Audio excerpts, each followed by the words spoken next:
within there. All the way along Highway 50, still two little areas, two little sores that are just real tough for us to get them knocked out. So we have crews in here going direct right here and right here at this confluence right by the Chevrolet station. They still have a threat to throw a spot on the north side of 50, so we continue to work those, and our goal is 100% mop up here within the next 24 to 36 hours on those two spots. And these truly are the two spots that are keeping me from, or the team from wanting to extend and release those evac orders all the way back to Icehouse Reservoir with that threat still there. One of the largest priorities we still have in the west zone is Division I. This area has burned up into the wilderness, and it's hit a lot of granite up there, kind of checked itself up as far as any easterly spread.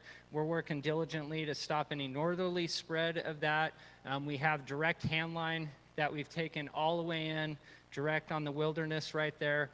We've put retardant up there to help hold that. We've brought in portable tanks and portable pumps that we're utilizing to actively mop this up. Meanwhile, we've done a contingency line all the way up Wrights Lake Road, structure prep around all the structures around Wrights Lake. No fires impacted Wrights Lake.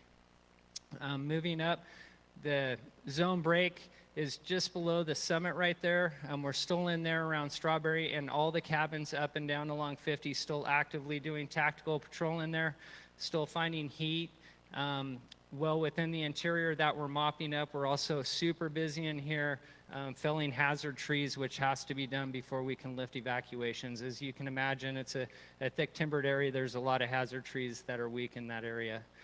Bouncing down across the bottom to Kirkwood, no fire has impacted Kirkwood itself. It has not come in the bowl. And the fire down here around Silver Lake has, it's not impacted any of the structures around Silver Lake.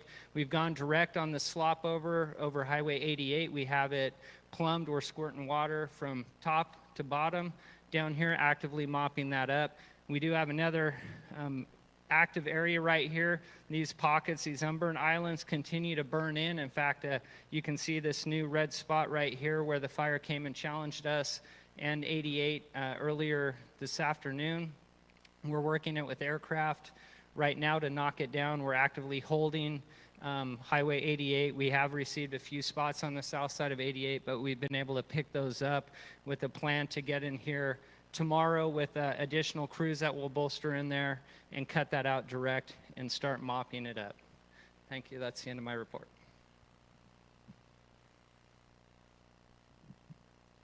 All right, good evening. My name is John Davis, a law liaison with Incident Management Team 6, and we're going to go over what we have for repopulations that we were able to get conducted today. And the good news is you're starting to see a lot of green starting to pop up on the west side of this map. As the fire threat is mitigated, we are taking every step trying to stay as close behind them as possible to open up areas full open in the green here. We had Camino Heights, Newtown, Springer, Leisure, Ant Hill, all reduced the warning to a full open this afternoon. The other thing you're starting to see as we come inside this area is a lot more yellow on the west side of the fire, which means there's a lot of good work in here. However, that doesn't mean that the threat is gone for every particular area. I've described before where we take every chance we get to make every progress and step forward as safely as possible. So right now, at about 2 o'clock, we repopulated the area south of Mormon Emigrant Road, west of the North-South Road, north of Omo Ranch Road to Slug Gulch, south of the community of Blue Mountain. So Grizzly and Blue Mountain are still closed. South of Blue Mountain, east of the intersection of Caps Crossing Road at Cypress Point, bringing us back around up here. So we now have an island in here that is still closed. A lot of questions and concern on, hey, when are we going to get into Grizzly Flat area? We currently have teams in there assessing. The fire threat may be mitigated, but there are a lot of other dangers that are still in here and progress that need to happen. So currently reassessing that. This is what we were able to get done for today. That doesn't mean that tomorrow nothing's going to happen. We are currently assessing that. Every time we get a chance to get a road, we take a road, but that doesn't mean that the threat has been mitigated. So we're trying to do as fast but safely as possible. As we get up in here into the Fresh Pond area, We heard Chief Schwab just talk about 24 to 36 hours to mitigate this threat. That means that in concert with their assessment and operations, we are also looking at this area to minimize the time from when the threat of the fire is mitigated to all the rest of the safety concerns in here to put the people back in these areas. So we're staying as close as possible. Working our way through, it's a process that we do every day. We are very cognizant of the fact that each road is important to somebody that's been displaced. We do it coordinated. It's a very well-run and well-oiled process that we have, but again, safety is the number one key. Thank you very much.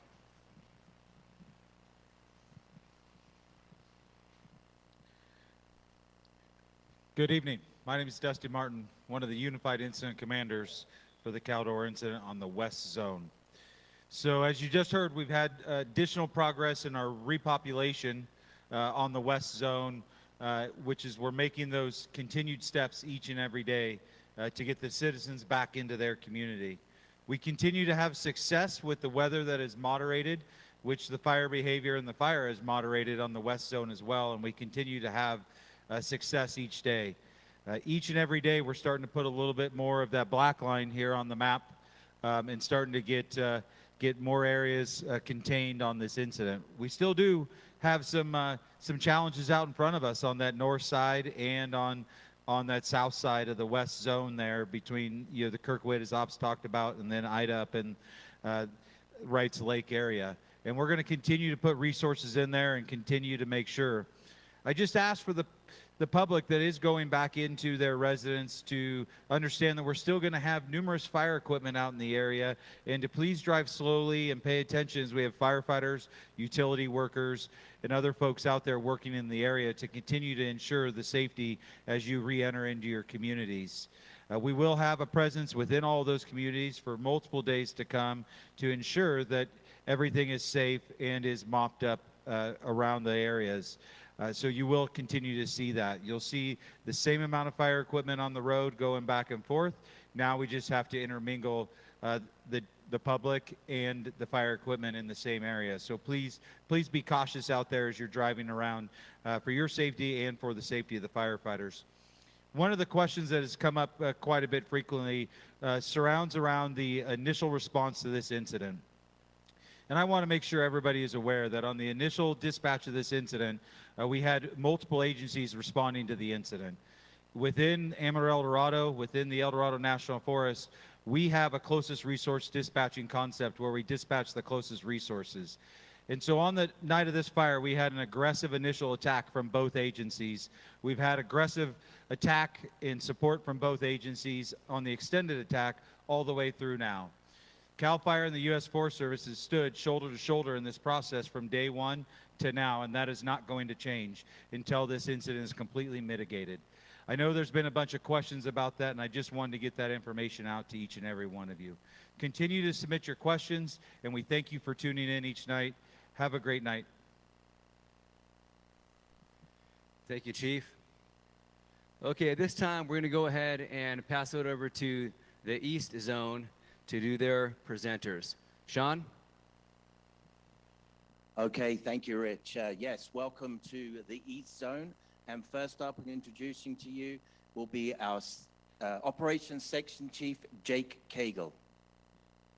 Hey, good afternoon, all. So in the East Zone, in the Desolation Wilderness, we inserted a small module of resources. The intent is that they'll be remote out there, and the intent is also to go direct to this piece.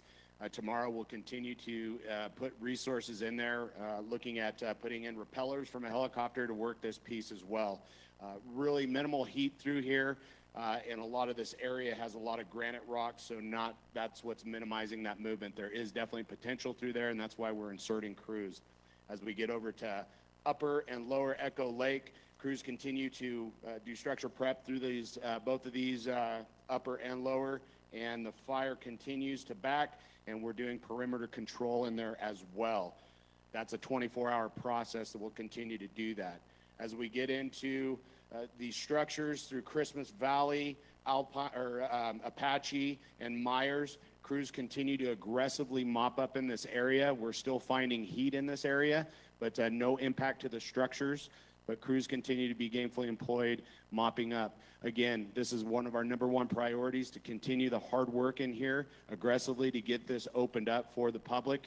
But again, for safety reasons, we need to keep it closed. So please, we appreciate that consistent patience that we've been getting from the community. As we come up over to Fallen Leaf and Upper Truckee, we do have our contingency line in place, and we're continuing that mastication and also chipping along the lake shore here around Fallen Leaf. Again, this is no anticipation to fire any of this. We have to plan way ahead, and we are just doing that. If something were to escape, we are still focusing on the direct method, and that is working effectively, but we still have to prep for that. Coming around on the north flank as we work up over into Trimmer Peak area, crews continue to mop up and gain more depth in our mop up along this edge. Hand line is completed, and we continue to mop up as well on this most eastern piece here. Again, that has taken the threat out of Heavenly, into South Lake, as well as the Nevada state line. Crews continue to focus on direct hand line through this piece, working into Fountain Place and in the road system through here. We do already have dozer line. They are putting in hose in that area and mopping up aggressively. Crews continue to work direct hand line as we work down into the 89 road system. We have everything tied into Luther Spires. Crews are working this top little piece, still quite a bit of activity. Not really moving, but just a lot of heat interior. So crews are still getting around this, being effective with aggressive direct line. We continue to do contingency line around Luther Pass, and that's again mastication as well as Horse Meadow road system. We'll continue that same thing. No intent to do any firing. We're still focusing on direct line, and that's being effective. As we get over into Scout Peak, we continue to go direct and backing that up with hose lay. We're going to continue to work that piece all the way down. We're going to continue that through the next few operational periods. You got to understand, again, this is a large piece, a lot of ground, so crews are going to continue to work that. As we get over into Caples Lake, crews continue to work this piece. Fire has moderated through there, and we're focusing on direct. We have a large rock escarpment that it got tied into, and we continue to work direct line and get it back in, and that's looking good through there. We're going to continue that direct line. We have a plan in place with the West Zone. We're coordinating, and we will be putting crews interior to deal with this interior piece here, what we're referring to as the alligator mouth. So I know that's getting into the West Zone, but we have a plan developed, and we'll continue to work that to take any threat out there. Thank you. Great. Thank you for that information there, Jake. As we're getting our next speaker into position, just want to let you know my name is Sean Collins, and I'm the Public Information Officer for California Interagency Incident Management Team 4, and we are here embedded over in the East Zone. So next up will be from the Douglas County Sheriff Office, Sheriff Daniel Coverly. Hi, thanks for tuning in this evening. We have some good news for Douglas County residents. All evacuation orders have been lifted for Douglas County. The Kingsbury grade from Highway 50 to the top of Daggett Summit is going to remain in a warning condition. You are allowed to go back to your homes. One thing that I'd ask you to do as you do return is to continue to monitor the fire and be vigilant and just be prepared in case things change drastically and we have to evacuate you again. We do not think that that is going to happen, but we want you to be prepared. The other thing that I want you to be aware of as you return to your home, you're going to notice a significant increase in bear activity. There's a lot of reasons for that. The main one is the fire.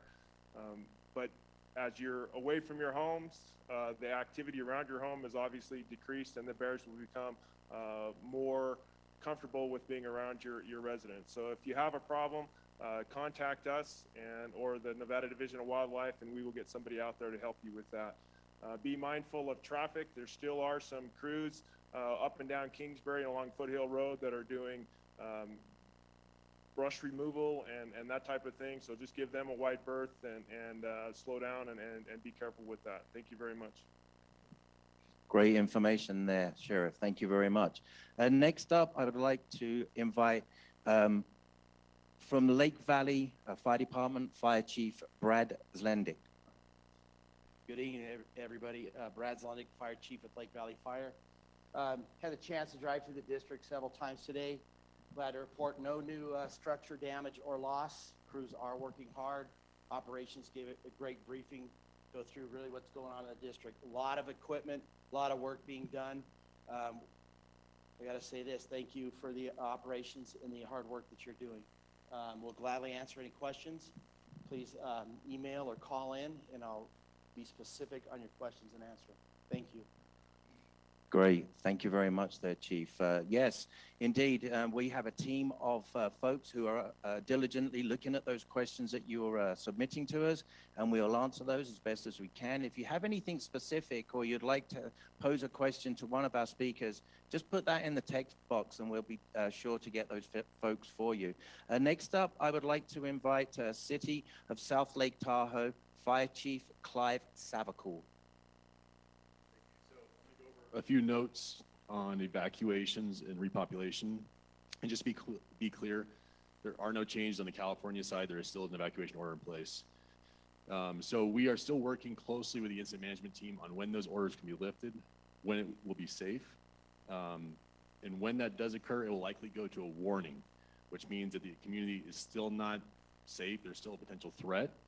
So if you're in a safe place, you're not comfortable, you don't have to return them right away. That's if it goes to a warning when that is determined.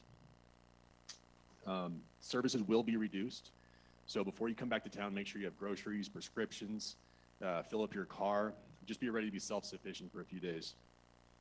Barton Hospital, they also evacuated, so we're gonna be working closely with them when the time comes to help expedite reopening their emergency room, but be aware that medical services will be limited. Air quality may still be bad when the order is lifted. So if you have any kind of respiratory issues, any health problems, you might want to wait before coming back to town. As Chief Martin mentioned earlier, there's still gonna be a lot of fire crews around, a lot of law enforcement, National Guard.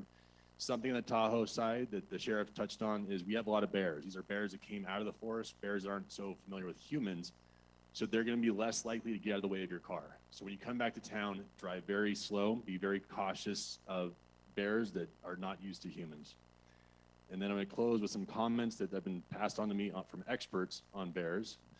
If you come home, you think there's a bear in your home, don't corner them. They will typically exit out of the way they came in. Don't block their exit routes. Bears do not like humans. They're typically scared by them. If you think there's a bear inside your home, don't go inside. As the sheriff mentioned, contact your local law enforcement agency. For the California side, and probably same for the Nevada, on the non-emergency phone lines, and we'll send somebody else out to take care of it. Once the bear's gone, you want to pick up the trash. If they've made any holes, broken windows, you want to cover those up so the bear doesn't feel like they can return to the scene of the crime. And then the last note is give bears respect, not handouts. We have problems with people leaving dog food out, leaving water out. There's plenty of food for bears out in the forest, so don't encourage them to stay. So thank you, and we're going to get you home as soon as we can. Great. Thanks for that information there, Chief. Next up, for California Interagency Incident Management Team 4, I'd like to invite our Incident Commander, Rocky Oklago. And again, good afternoon or early evening to all the folks that are logging in virtually. I want to welcome any of our new viewers to the community virtual meeting, and certainly thank all those folks that continue to follow this meeting to get the latest information. Again, just an amazing job from where this fire first started, where we are today. We had been very fortunate the last couple of days with some mitigating weather for allow our firefighters to really take some aggressive approach to trying to reach our containment objectives. As you heard from the experts up here, our fire chiefs, there still is that concern as we work around the communities, and we're trying to make sure that everybody is patient with doing the reentry. We're seeing already that in the West Zone, those opportunities are certainly happening now as we're allowing residents back in. We've also seen in the East Zone there with the great work from our firefighters and all of our emergency workers that we're having that opportunity, certainly with Douglas County, and anticipate with the continued work that we'll be looking at increasing those opportunities to allow our residents back in. I just want to remind us of the kind of weather that we faced this year and the kind of conditions that we faced throughout the Western United States. and certainly in California. You know, when we take a look at putting our firefighters on the ground, our emergency responders, we really put them in the best situation to be safe and really to accomplish what we need to reach our containment objectives. But the way the fire behavior that we've experienced this year and the seriousness of that, we never want to put certainly any of our public at risk or any of our emergency responders. So we're looking at a couple days that we are going to get some wins, but the folks are doing an amazing job the last couple days. We'll continue to try to hold the fire in the current footprint. We're continuing to be diligent to mop around all the structures in affected communities. And again, that difficult part, we've seen the Tremor Peak in the country. We do have people that are working there diligently 24/7, 24 hours with the crews and resources that are in there. And today we even had the opportunity with some cleaner air to use aviation assets. So on behalf of our team, in close coordination with CAL FIRE Team 6, NEMO Team 2, the collaborative effort of all the federal, state, local government, our law enforcement components, and cooperators, really thank you very much for logging in, and please have a safe night. Thank you very much there, Chief. Well, that concludes our presentation for tonight. Now we get to your favorite part, is the questions. So to do that, we're going to start back on the West Zone. So over to you, Rich.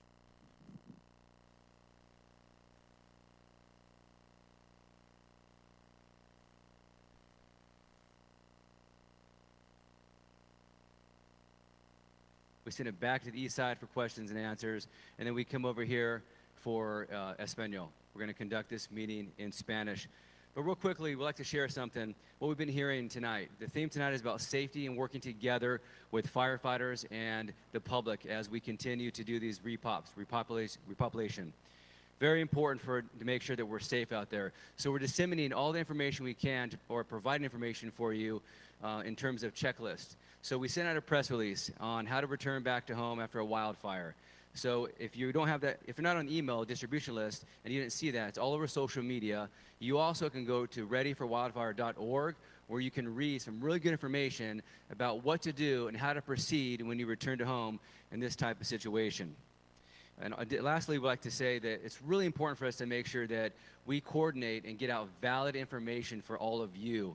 And we're doing that. And we want to ensure everybody and remind everybody that this is where the validated and coordinated information comes out of for you, in coordination with the NEMO team and Team 4 on the East Zone and CAL FIRE Team 6. So please, continue to get your validated information from us, from this incident. With that being said, one question we continue to get is, what's the cause of the incident, of the fire? That continues to remain under investigation, and as soon as our team knows, we will let you know.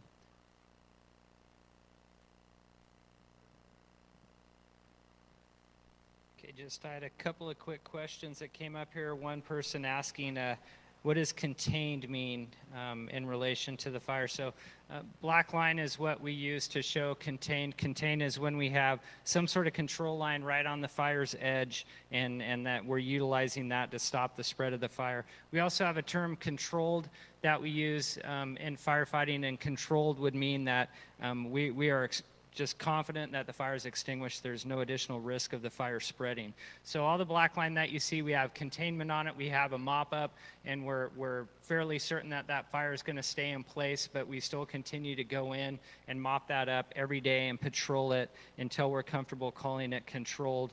And as you heard from Team 4, some of those, we like these incidents to be wind tested with different directions, just so we can be totally assured that it's not going to move on us again. So sometimes that controlled status takes a bit.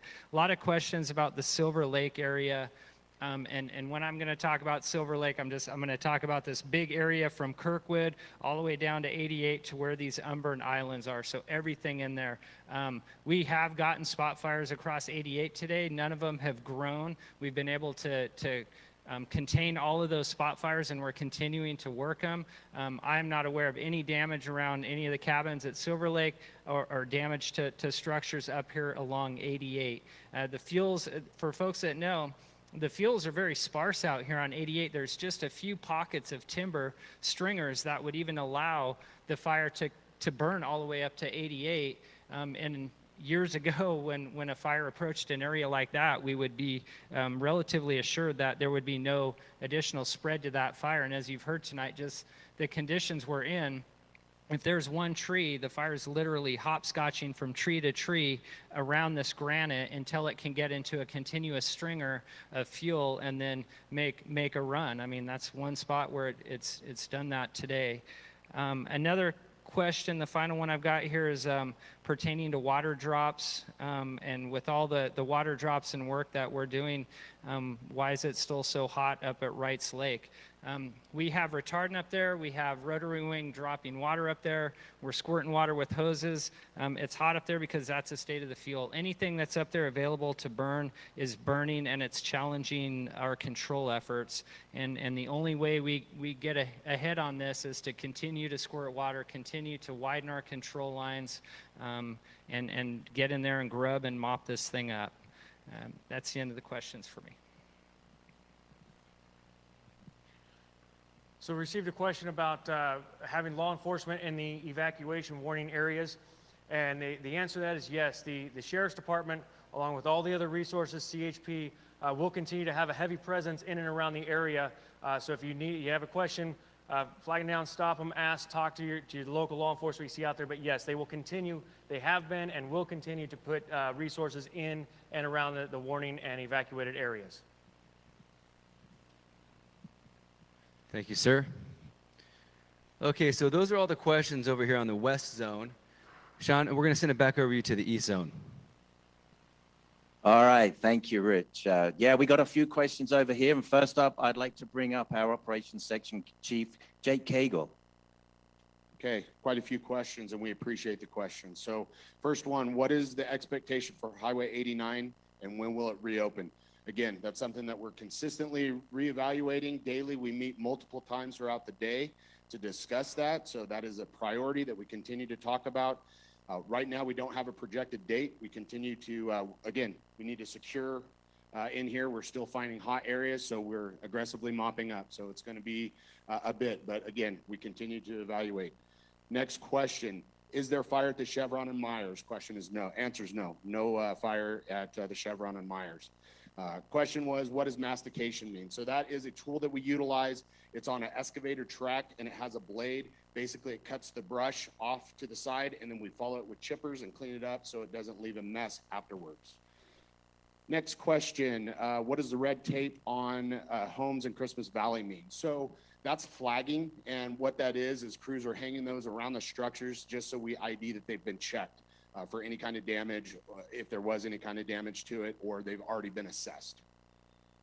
Moving forward, any way we can see how far the Tamarack fire is, and the fire isn't going that way. So no, the direction of the fire is not moving. We have it dictated on the map. This is the Tamarack. We're looking somewhere to anywhere at about 8 to 9 miles away. There is no plan to merge these fires. That is not the plan at all. Again, aggressive, direct line attack. Again, we are masticating and prepping a contingency line, but that is still quite a ways away from the Tamarack fire. And last question, after mop up, what determines how does it determine when you're done and you can move on to the next area?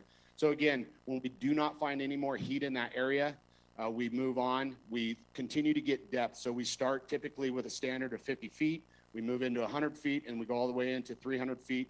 It's based on the fuels in there. If we have a lot of timber in there, we're going to go deeper and we're going to do whatever is the safest for the resources. So we're going to continue to mop up. So any threat to the line with any kind of projected winds, that's what we're evaluating. So we continue that mop up in that depth, but sometimes we go all the way into 1,000 feet, and that's the end of operation questions. All right, great. Thank you very much for that, Jake. Next up, I'm going to bring back for another couple of questions will be the Lake Valley Fire Chief, Brad Zlendick. Yes, thank you. Quick question. What's the status update of Montgomery Estates and Cold Creek? Montgomery Estates and Cold Creek, no fire damage, no fire in the neighborhood. It's quite a distance for you folks that are familiar to your neighborhood. It's quite a ways up on the hillside behind your homes. It's a good distance away. There are fire crews patrolling and staged in your neighborhoods, quite normal for our operations, but right now, no fire or no damage. Thank you. Well, that's great news for those folks up there. Thank you, Chief. So that'll be the answer of our questions. If you have any more questions, keep putting them in. We'll address them as the night goes on, and we'll attempt to address those again in the morning with Jake's update. So back to you, Rich.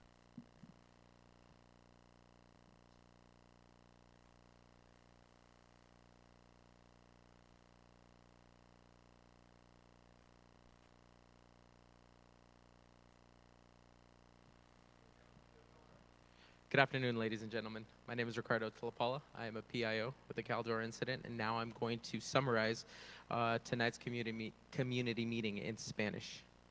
Damas y caballeros, buenas tardes. Soy Ricardo Tilapala, vocero por el incidente Caldor, y les traigo el breve operativo de hoy, el 4 de septiembre de 2021. En la zona oeste hoy tuvimos una celebración. Lo que vemos todo en negro en el mapa son nuestras líneas de control y contención.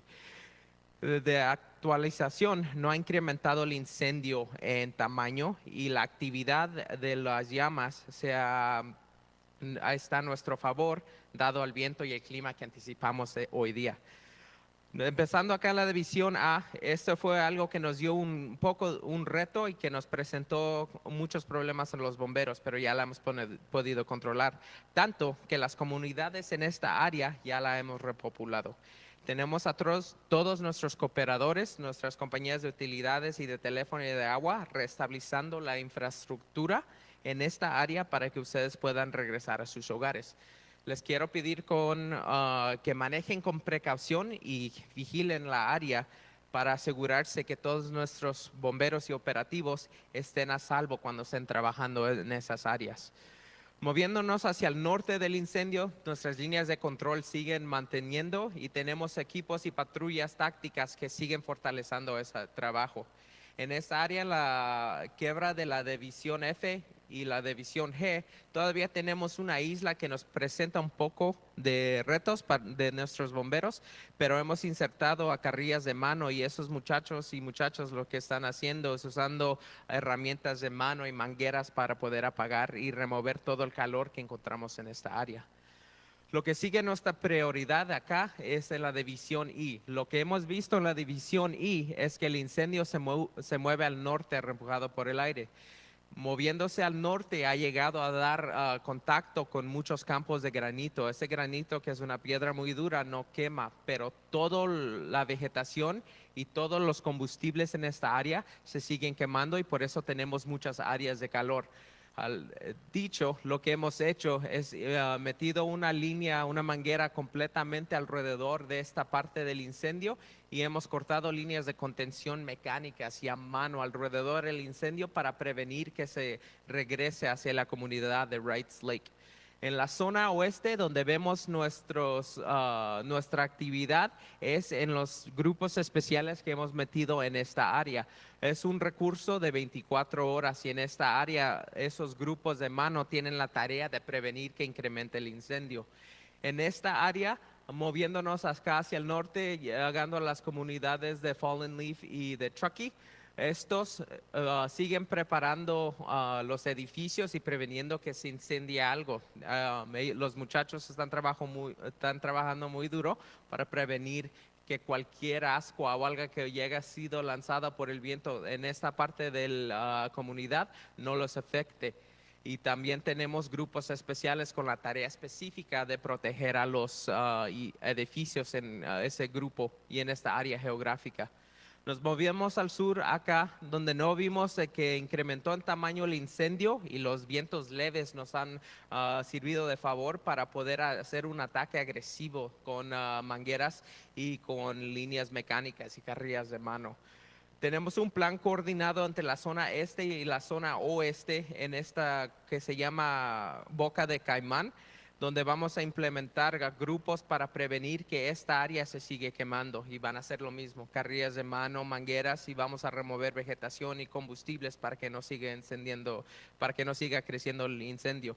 Donde sí nos presentaron unos retos acá en esta área del incendio fue acá en la 88, donde ascuas lanzaron pasado de nuestras líneas de control y en esas áreas de control lo que vimos es que hicieron unos fuegos chicos que nuestras unidades pudieron controlar inmediatamente y no tuvieron ningún efecto adverso a las condiciones en esa área. Moviéndonos hacia el sur del incendio, todas nuestras líneas se mantienen bien. Esperamos que los bomberos sigan extinguiendo acá y en extinguir esa área la podremos llamar controlada cuando nuestros operativos y los comandantes digan que ya se removió la mayoría del calor. Estamos usando operaciones aéreas, aerotanques y helicópteros que lanzan agua para poder remover ese calor de la tierra. Hacia el sur, lo que hemos visto en el sur es nuestras líneas de contenimiento siguen conteniendo el incendio. Todavía encontramos unos bolsillas y islas chicas de calor que las unidades de tierra están extinguiendo y enfriando enteramente. Si nos movemos acá hacia el mapa de evacuación, voy a hablar de las órdenes de evacuación en la zona oeste del incendio. Gracias a todo el trabajo que nuestros bomberos han hecho, hoy pudimos repopular una área grande.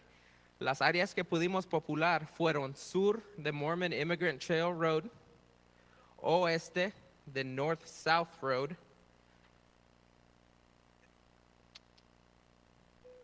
este de la intersección de Omo Ranch y Slug Gulch Road, y esta área acá alrededor de Grizzly Flat proper.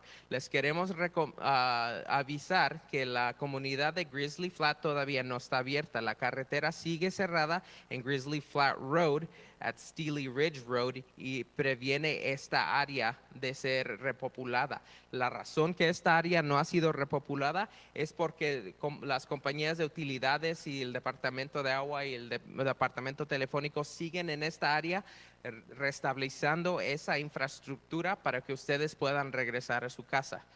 De parte de nuestros comandantes y de nuestro equipo del este, les queremos acordar que Cal Fire y el Departamento Forestal de los Estados Unidos siguen luchando, siguen trabajando muy duro para que ustedes puedan regresar a su hogar y no vamos a acabar de trabajar hasta que se termine la misión. Al cabo, les tengo los estadísticos nuevos de la breve operativa. El incendio ha consumido 214,107 acres. Estamos a 37% de contenimiento y tenemos a 4,662 bomberos comprometidos a la batalla para que ustedes puedan regresar a sus hogares. Les quiero acordar que 2 veces al día nuestra oficina publica información que es validada sobre todas nuestras redes de media social. Si por favor nos pueden seguir en Twitter y en Facebook, @CalFireAEU y en @ElDoradoNF, y nos puede seguir en Instagram CalFire_AEU, donde publicamos esta información y también la publicamos una vez al día en español. Les quiero dar muchas gracias. Que tengan buenas noches.